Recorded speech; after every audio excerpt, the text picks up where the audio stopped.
Hi friends, welcome to നാടൻ foodie. ഇന്ന് ഞാനിവിടെ തയ്യാറാക്കാൻ പോകുന്നത് കടച്ചക്ക വച്ചിട്ടുള്ളൊരു വിഭവമാണ്. കടച്ചക്ക റോസ്റ്റാണ് തയ്യാറാക്കുന്നത്. അപ്പോൾ നമുക്കിത് വളരെ എളുപ്പത്തിൽ തന്നെ തയ്യാറാക്കിയെടുക്കാം. അതിന് മുൻപായിട്ട് നിങ്ങൾ ആദ്യമായിട്ടാണ് ഈ ചാനൽ കാണുന്നതെങ്കിൽ സബ്സ്ക്രൈബ് ചെയ്യാനും തൊട്ടടുത്തുള്ള ബെല്ലൈക്കൻ കൂടി ക്ലിക്ക് ചെയ്യാനും മറക്കരുത്. അപ്പോൾ നമുക്കിതെങ്ങനെയാണ് വേഗത്തിൽ തയ്യാറാക്കുന്നതെന്ന് നോക്കാം.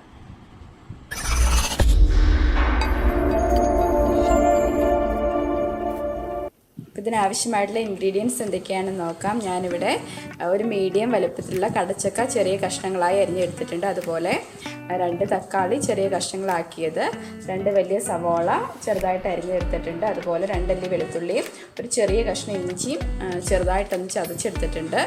പിന്നെ കറിവേപ്പില, അതുപോലെ തന്നെ 1/2 ടീസ്പൂൺ കുരുമുളക് പൊടി. എരിവ് അധികം വേണമെങ്കിൽ ഇതിൻ്റെ അളവ് കൂട്ടാട്ടോ. പിന്നെ 1 ടീസ്പൂൺ മല്ലിപ്പൊടി, 1/2 ടീസ്പൂൺ പെരുംജീരകം, അതുപോലെ ഒരു ചെറിയ സ്പൂൺ മഞ്ഞൾപ്പൊടി, 1 ടീസ്പൂൺ മസാലപ്പൊടി, 1 ടീസ്പൂൺ മുളക് പൊടി. അപ്പോൾ നമുക്കിതെങ്ങനെയാണ് തയ്യാറാക്കുന്നതെന്ന് നോക്കാം. ഞാനിവിടെ ഒരു പാൻ ചൂടാകാൻ വേണ്ടി വച്ചിട്ടുണ്ടായിരുന്നു. നമുക്കിതിലേക്ക് ആവശ്യത്തിന് എണ്ണ ഒഴിച്ചു കൊടുക്കാം. എണ്ണ ചൂടായി വന്നിട്ടുണ്ട്. നമുക്കിതിലേക്ക് അരിഞ്ഞു വെച്ചിരിക്കുന്ന 2 സവോളയും ഇഞ്ചിയും വെളുത്തുള്ളിയും കൂടെ ചേർത്ത് ഇളക്കി കൊടുക്കാം.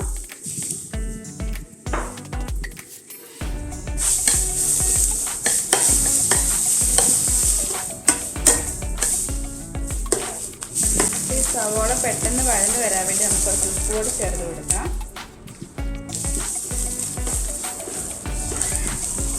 സവോള വഴന്ന് വന്നിട്ടുണ്ട്. നമുക്ക് ഇതിലേക്ക് പൊടികൾ ചേർത്ത് കൊടുക്കാം. ആദ്യം മഞ്ഞൾപ്പൊടി, അതുപോലെ തന്നെ എടുത്ത് വെച്ചിരിക്കുന്ന മസാലപ്പൊടി, മല്ലിപ്പൊടി, പിന്നെ പെരുംജീരകം, അതുപോലെ തന്നെ കുരുമുളക് പൊടി, മുളക് പൊടി. ഇതെല്ലാം പൊടികളെല്ലാം മൂത്ത് വരണം.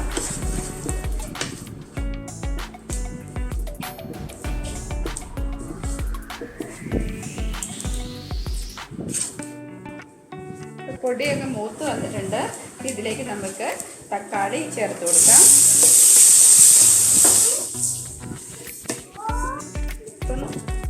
തക്കാളി ചെറുതായിട്ട് വാടി വന്നിട്ടുണ്ട്. നമുക്കിതിലേക്ക് കടച്ചക്ക കൂടി ചേർത്ത് കൊടുക്കാം.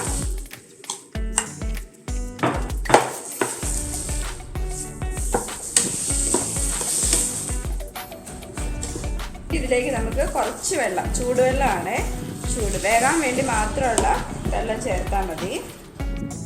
കുറച്ച് വെള്ളം ചേർത്തിട്ടെങ്കിൽ മൂടി വെച്ച് വേവിച്ചെടുക്കും. ചൂടുവെള്ളം ആട്ടം ചേർത്ത് ഒന്നുകൂടെ ഓർമ്മപ്പെടുത്തുവാണേ.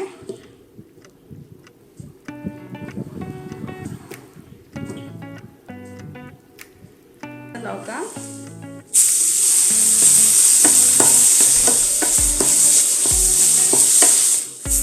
ഇത് നല്ലപോലെ വെന്ത് വന്നിട്ടുണ്ട്. ഇതിലേക്ക് കറിവേപ്പില ചേർത്ത് കൊടുക്കാം. അതുപോലെ തന്നെ കുറച്ച് സോയാ സോസും കൂടി ചേർത്ത് കൊടുക്കാൻ കേട്ടോ.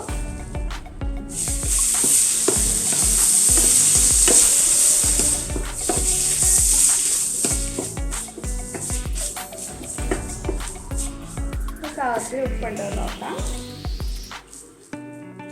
ഉപ്പൊക്കെ കറക്റ്റാണ്. അപ്പോൾ നമുക്ക് സ്റ്റൗ ഓഫ് ചെയ്യാം.